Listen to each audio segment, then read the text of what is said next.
Hello everyone, welcome back to another Project Gladiator weather forecast. Today I'll be covering the weather for August 10th of 2023.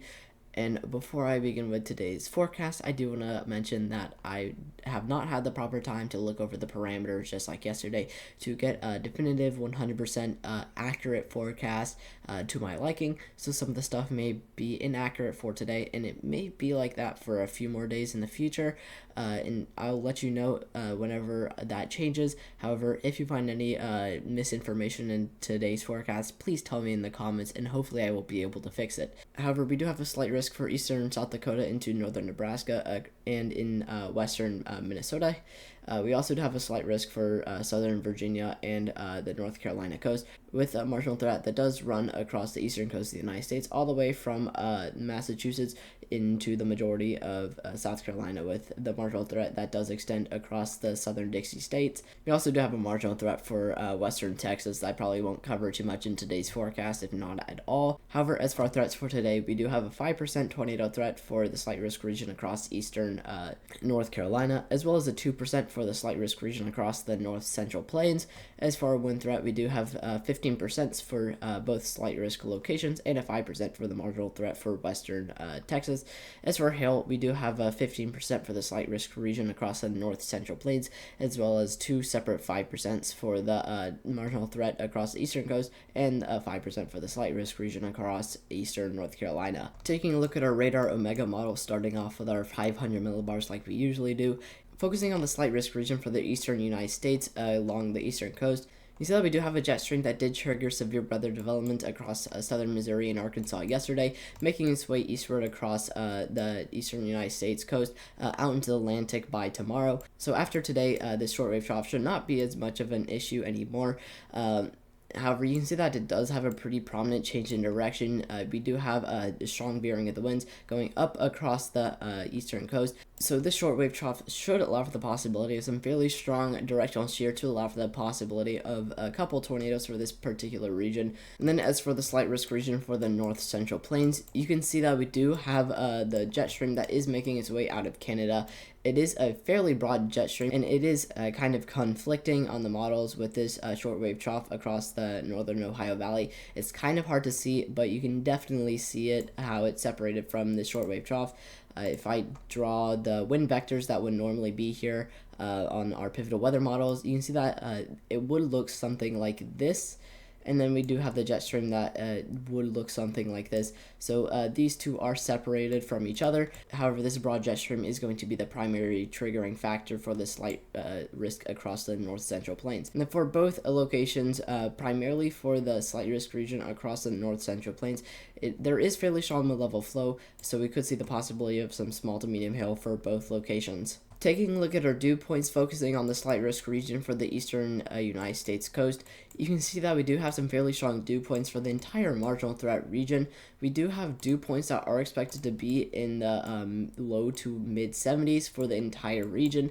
More so further up north, we do have dew points more so in the low 70s. However, this should allow for the possibility of some fairly strong instability, possibly getting up to the 3000s for this particular region, maybe a little bit higher. We could see the possibility of some low 4000s. And then for the slight risk region across the north central plains, we do have some fairly weaker overall dew points that are supposed to be in the low 70s in some regions, but mostly in the low to mid 60s and upper 60s. This could allow for the possibility of some fairly strong instability, more so back towards a moderate range in the 1000s to 2000s range, maybe into the low 3000s. And then taking a look at our CAPE, I did have some questions from some of my friends what CAPE meant when looking at these particular models in my videos. CAPE does stand for Convective Available Potential Energy. So the stronger the CAPE, the more available energy in the atmosphere, or the more buoyancy you have in the atmosphere to support strong severe weather development. And you need CAPE for things like large hail or tornadoes or even damaging winds. And the stronger the instability, the possibility of a stronger updraft is in place.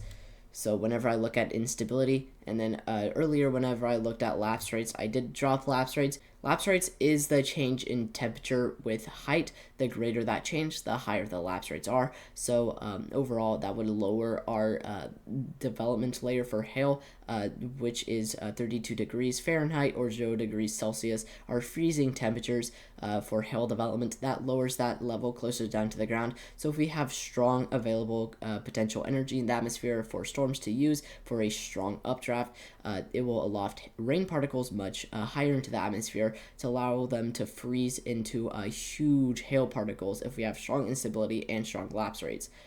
But that mainly ties together the few questions I had about CAPE and some information about lapse rates.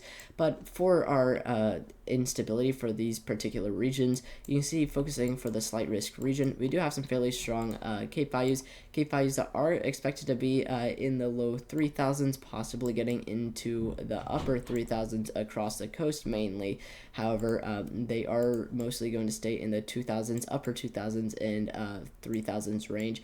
This right here is getting up into the low 4000s. I don't know how accurate that is. It's probably mostly going to be in the mid 3000s for that particular region, but we could definitely see the possibility of some strong instability for this particular region, and it will definitely support the possibility of some small to medium hail with strong mid-level flow aloft and elongated photographs, and the possibility of tornadoes for this particular region, as well as the possibility of damaging winds. And then for the slight risk region for the north central plains, you can see that we do have some fairly strong instability here as well. CAPE values that are going to be fairly similar, CAPE values that are going to be in the 2000s range, possibly getting up to the 3000s and low 4000s. But again, I don't know how accurate that is. I think it's mostly going to be in the mid 3000s for that particular region. However, this does have a 2% tornado threat attached to that. Do keep that in mind. So we could see the possibility of 1 or 2 brief tornadoes depending on our directional shear for this particular location with this instability, as well as the possibility of some small to medium hail and the possibility of damaging winds. Taking a look at our energy helicity index, starting off with our 5% tornado threat for eastern North Carolina with 2% along the eastern coast. You can see that we do have some fairly strong energy helicity index readings. For the 5% tornado threat region, we do have some stronger energy helicity index readings around that area, getting into the 8s and 7s and some 5s down here.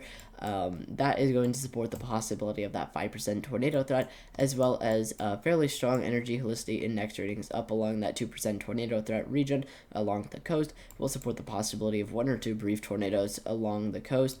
And then as for the 2% tornado threat for the north central plains, you can see that we do have this area in North Dakota that is getting some fairly strong energy helicity index readings. This is likely going to be contaminated a little bit by stronger instability. This is not going to be accurate all that much to what's currently going on. However, for the rest of the 2% tornado threat, you can see that we do have some consistent energy helicity index readings in the 2s. So we should see the possibility of 1 or 2 brief tornadoes across this region. The mid-level flow was fairly zonal, so that is likely why it's more so of a 2% tornado threat, but these energy helicity index readings are going to bump that up to that 2% tornado threat, despite this mid-level flow being fairly zonal. Now that I've told you the weather, please go down to the description and check out the socials for Project Gladiator, and join the Discord for any updates on Project Gladiator. If you live in any of the areas I covered for severe weather for today, please stay weather alert for the time being, and hopefully I will be able to see you guys tomorrow with another forecast.